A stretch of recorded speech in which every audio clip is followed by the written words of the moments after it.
Hello friends, इस video में हम बायोलॉजी के जीवधारियों का 5 जगत वर्गीकरण पढ़ेंगे। जैसे हम जो हमारी फर्स्ट पार्ट है बायोलॉजी का, जो फर्स्ट पार्ट है हमने उसमें बेसिक्स जाना था, बायोलॉजी का बेसिक क्या है। तो इस वीडियो के अंदर हम जो जीवधारियों का 5 जगत वर्गीकरण है, क्योंकि वो वीडियो हमारी यहीं पर ख़त्म हुई थी 5 जगत वर्गीकरण पर। हमने कहा था कि 1969 में R.H. हिट्टेकर ने 5 जगत वर्गीकरण को दिया था। किसने दिया था? R.H. हिट्टेकर ने। कब दिया था? 1969 में। यहाँ पर हम इसी को यहीं से आगे स्टार्ट करते हैं कि R.H. हिट्टेकर ने 1969 में 5 जगत वर्गीकरण को दिया।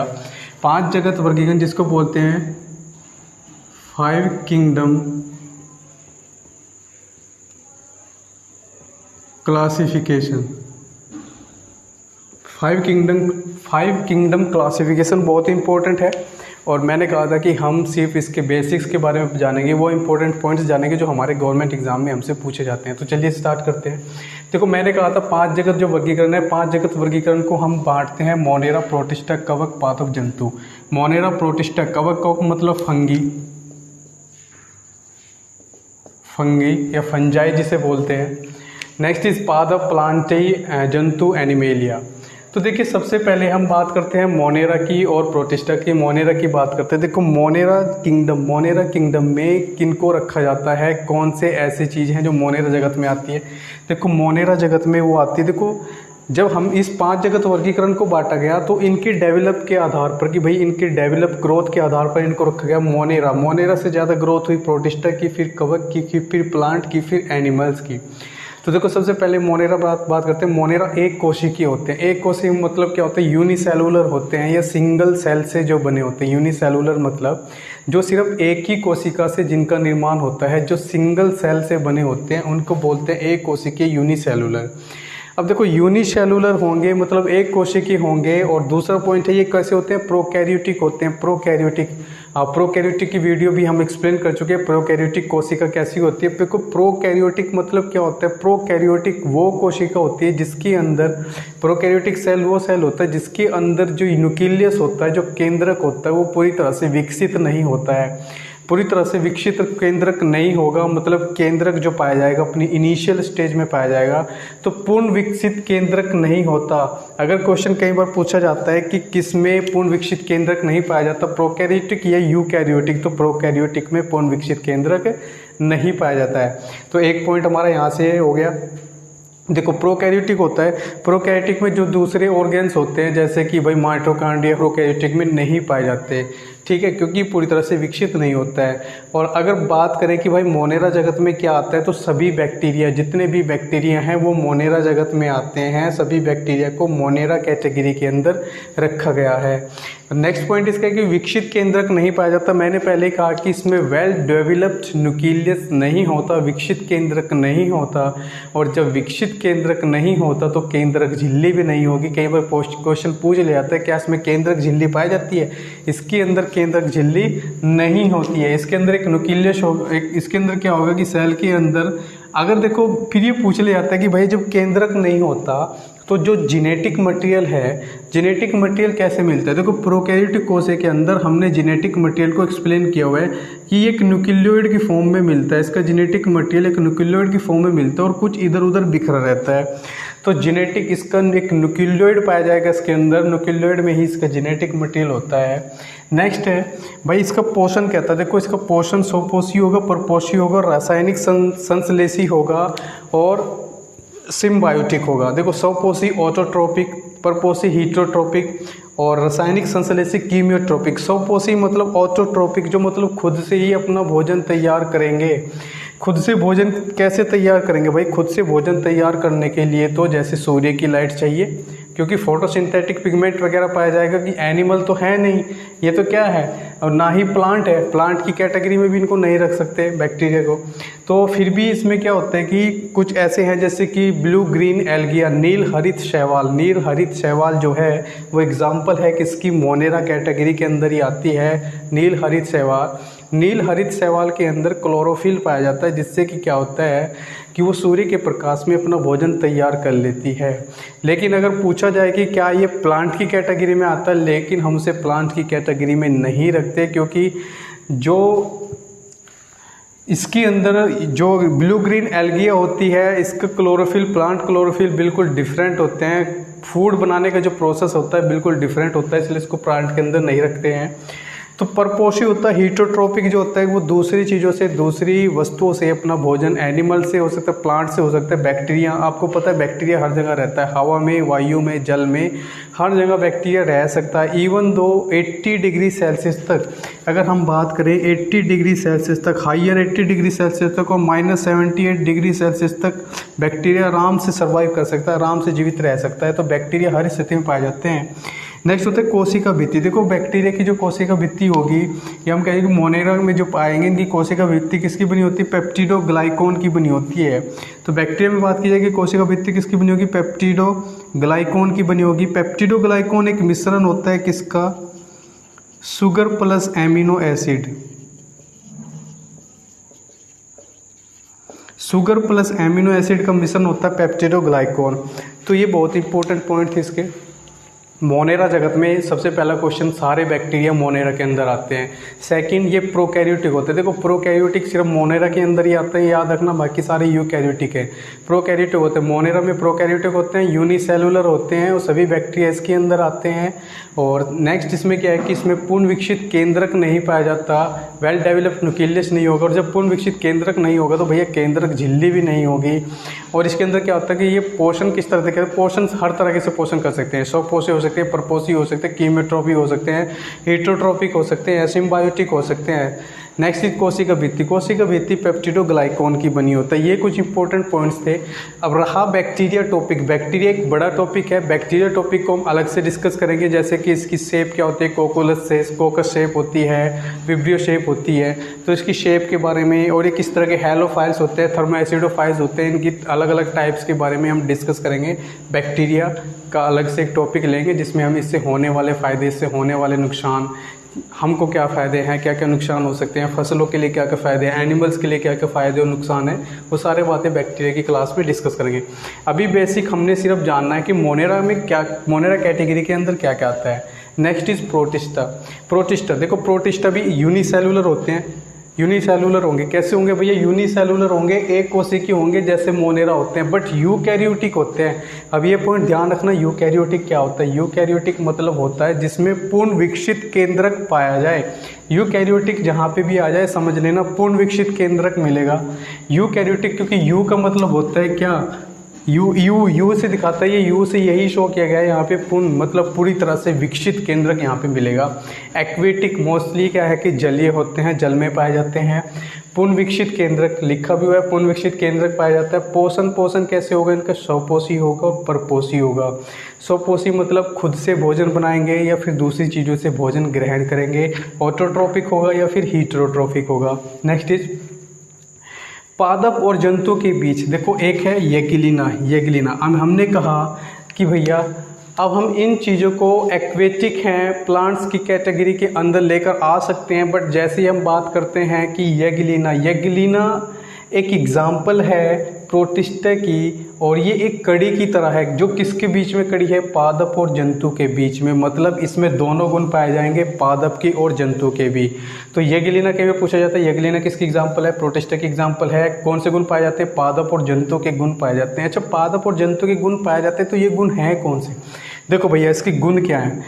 येगिलिना क्या है कि इसमें 2 फ्लैजिला होती हैं, ठीक है। और येगिलिना में क्या होता है कि फ्लैजिला से क्या करती है? मूव करने के लिए हेल्प करती है, ठीक है, इसे आगे की तरफ मूव करने के लिए हेल्प करती हैं। और येगिलिना एक ऐसी एग्जांपल है जब इसको सूर्य की लाइट मिले, क्योंकि इसमें पाया जाता है क्लोरोप्लास्ट मतलब क्लोरोफिल पाया जाएगा, तो सूर्य का प्रकाश मिलने पर ये अपना खुद से भोजन तैयार कर लेता है, ठीक है। लेकिन अगर सूर्य का प्रकाश इसको नहीं मिलता, फ्लैजिला इसको क्या करता है? सूर्य का प्रकाश ना मिलने पर दूसरी चीज़ों को खाता है, छोटे कुछ भी कोई चीज़ है उसको खाएगा और उसको पचा जाएगा, हजम कर जाएगा।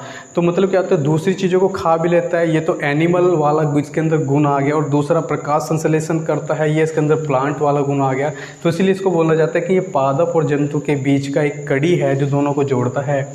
तो ये क्लीना, ये जो फ्लैजिला है, फ्लैजिला से मूवमेंट करने में हेल्प करता है, मतलब आगे की ओर चलने के लिए हेल्प करता है। और जब ये इसे आगे की ओर हेल्प करेगा चलने के लिए, देखो जो की चीज़ प्लांट है, खड़े हैं भोजन बनाते हैं, ठीक है वो प्लांट है, लेकिन जब मूवमेंट होने लग जाए किसी भी चीज़ में, वो हम एनिमल कैटेगरी में ले आते हैं। तो ये एनिमल कैटेगरी में आ गया। कुछ और एग्जांपल है इसकी जो पूछ ली जाती है, जैसे कि प्रोटोजोआ, एमीबा, प्लाज्मीडियम एंड यूग्लिना, ठीक है। तो ये बहुत इंपॉर्टेंट पॉइंट थे इसके। हमसे सिर्फ पूछा जाएगा कि भाई मोनेरा में क्या आएगा, प्रोकैरियोटिक मोनेरा में आएगा या इसमें आएगा। ये एक कोशिकीय होते हैं, ये बहुकोशिकीय होते हैं, याद रखना, यूनिसेलुलर होते हैं। और इसमें हमें क्या करना है, पूर्ण विकसित केंद्रक नहीं पाया जाता, इनके पोषण के बारे में बताना है। और ये सारे जो पॉइंट बताए हैं ये इसमें इंपॉर्टेंट पॉइंट्स थे। और अभी इसमें अब आगे पढ़ते हैं, इसमें कवक और पादप के बारे में स्टडी करते हैं। ये मोनेरा प्रोटिस्टा के बाद हम बात करते हैं कवक की। कवक और पादप की बात करते हैं।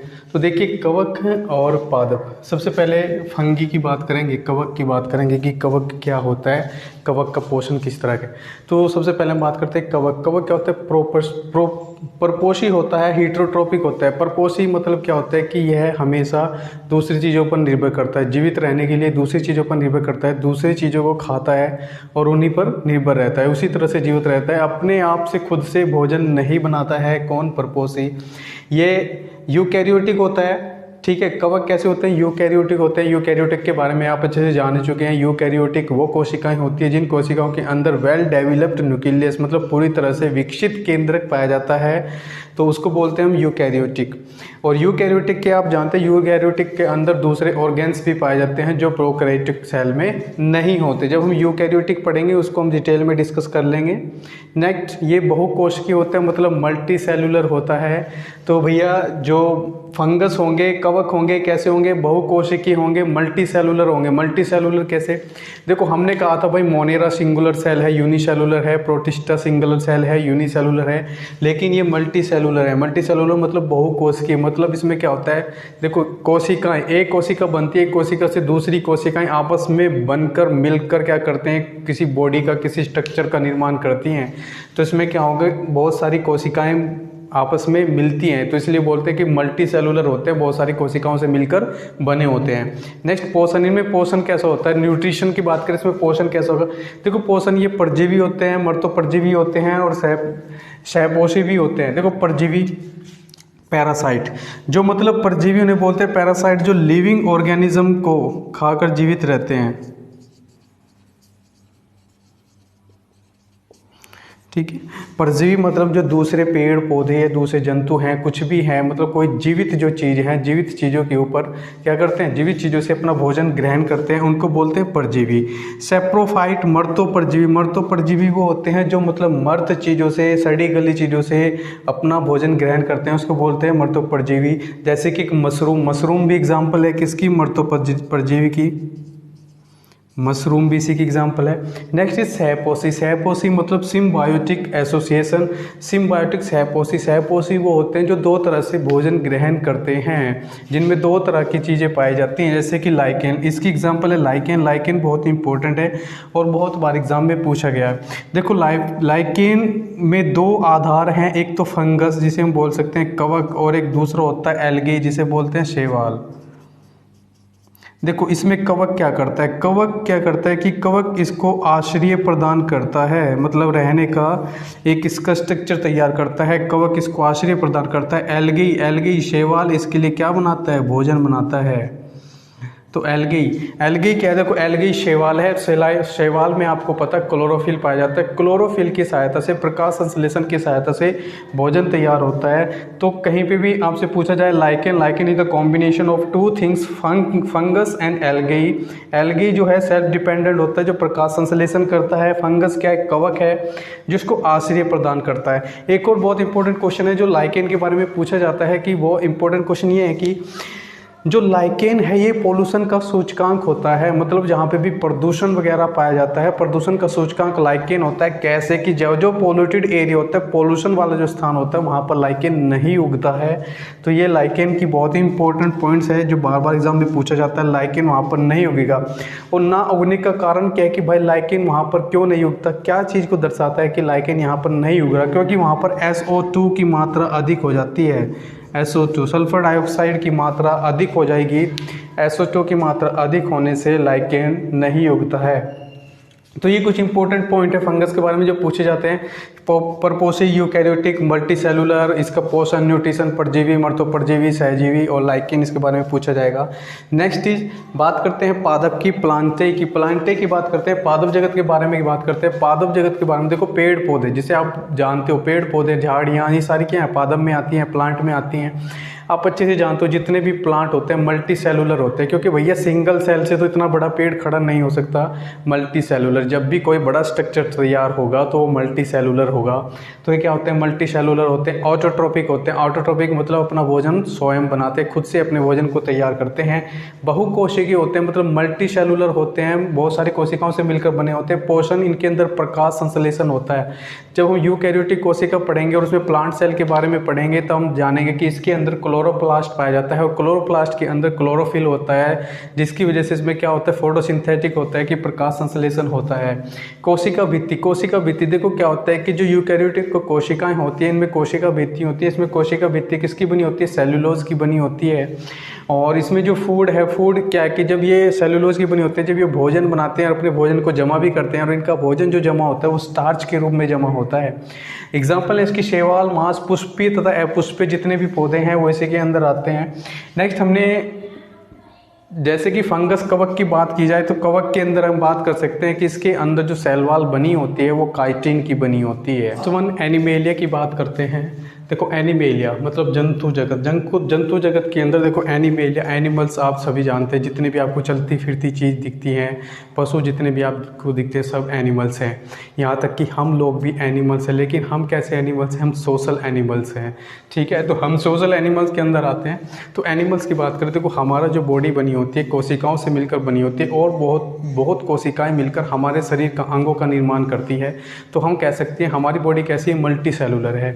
तो कैसे होते हैं, बहुकोशिकीय होते हैं, मल्टी सेलुलर होते हैं।